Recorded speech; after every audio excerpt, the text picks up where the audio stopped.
So, I heard you guys need something to happen in the first 10 seconds of the video so you can see it in the preview and you can watch the video. Well, here goes nothing.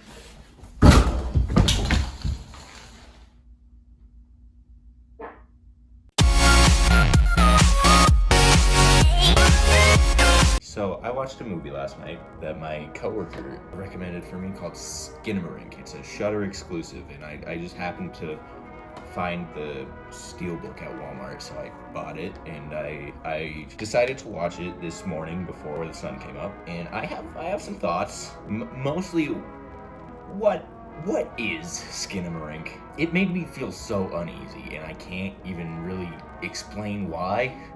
It's like, imagine every night terror you had as a child in your house alone with it when it's completely empty, but you hear noises. Like, imagine how you felt as a child being alone in a house in the dark, just seeing stuff in the shadows. That's what this movie is. That's the entire thing.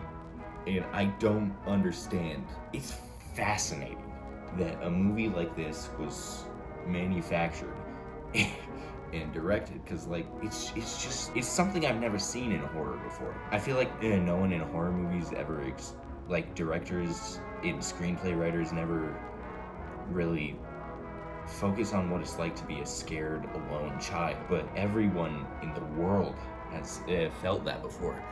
So it's like, why have we never seen this before? Why has no one thought to make a movie about how horrible it is to be alone as a child?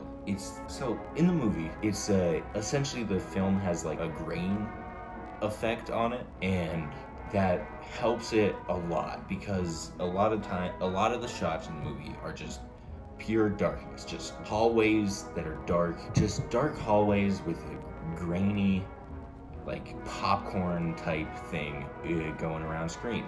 And it just essentially, when it happens, you see things in the darkness, and you can't really tell if they're real or if you're imagining it.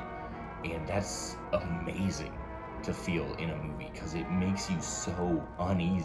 There's also multiple points in the film where things just happen, like hallways appear, doors come out of nowhere and then disappear immediately. Blood is splattered on the floor and wall, and then it disappears and reappears multiple times. The only thing that's even come close to feeling like I felt during watching Skinamarink is how I felt during reading House of Leaves by Mark Z. Danielewski. Now, I have not finished this book, but it's very much that alone in this kind of liminal space where you don't know what's happening, but everything feels like it's going wrong, and everything is out to kill you, and you can't do anything about it. Like this, in this book specifically, there's a moment where they come back from vacation, and they notice something. There's a closet that just is there now that was never there before. It's not in the house schematics. It wasn't there in the videotapes on the cameras that the protagonist, Mr. Navidson, has around the house. It was never there, but it was there all of a sudden after they got back. So they reported it to the police, and while the police were like trying to be helpful, they couldn't, because they didn't know that a crime necessarily took place. There's also a moment in this book where Mr. Navidson measures his house inside and outside, and he notices inside it is 1/4 of an inch bigger than the outside, which is physically impossible. So he's like, that can't be right, but he measures it, and he measures it, and he measures it, and he measures it again and again and again and again.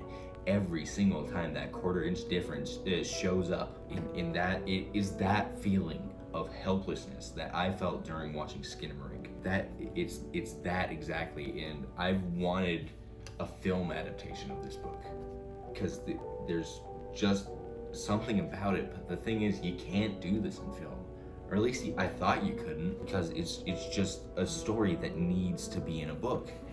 But somehow Skinamarink captured that feeling of reading this book, and I think that's beautiful. I know some people might not know what House of Leaves necessarily is, but I know some people might, because it did kind of come up in popular culture weirdly due to Power Pack's video on myhouse.wad, which is a Doom mod that is inspired by House of Leaves, and Super Eyepatch Wolf in his Liminal Spaces video. He briefly talks about House of Leaves. So it's kind of gotten this like resurgence in the popular media as of late, which I think is great. But like there's just so many moments in Skinamarink that make you feel so uneasy and you don't really know what to do with yourself. For example, this isn't like a detailed review. I didn't have any notes. I didn't write anything down for it. I'm just kind of speaking candidly of what I remember from the movie.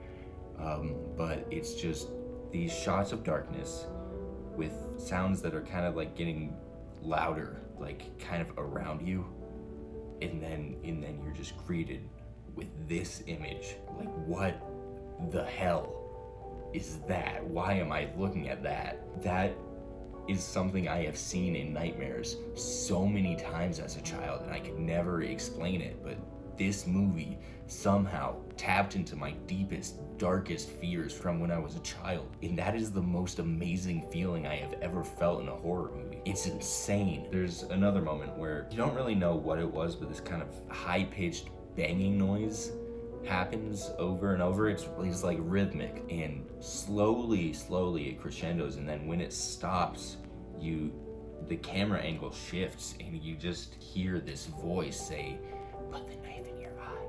And it is bone chilling how I'm getting skeeved out just thinking about it. It is so insane feeling like a child again. You never get those experiences back from when you were a child, those childhood traumas, those happy days, those sad moments, those angry moments. You never get those back.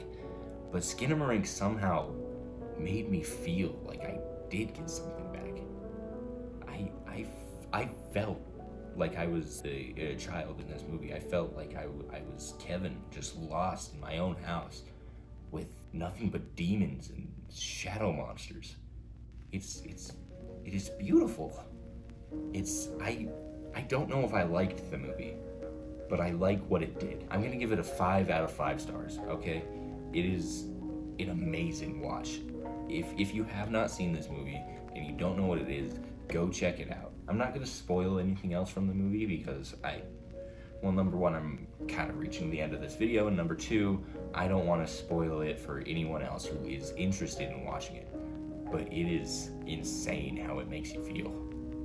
I loved it. I know I just said I don't know if I liked it, but I do. I love it. It is intense. If you're weak of heart, maybe skip this one. But yeah, that's what I thought of Skinamarink. If you haven't seen it, go check it out. If you have seen it, let me know what you thought in the comments.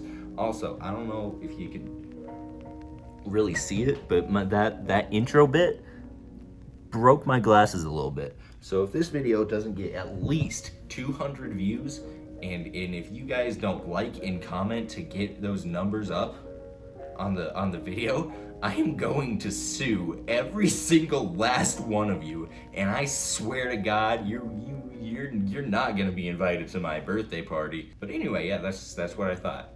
So I hope the rest of you guys watch it and let me know what you think. If you've never seen this channel before, thank you for stopping by. There's usually not so much of my ugly mug. It's usually just voiceover on a gaming video or a movie or something. But I thought, why not try something different this time? So if you liked it, give us a subscribe. If you didn't like it, that's fine. We're not for everybody. But yeah, thanks for stopping by. Oh, and in case I don't see you, good afternoon, good evening, and good night.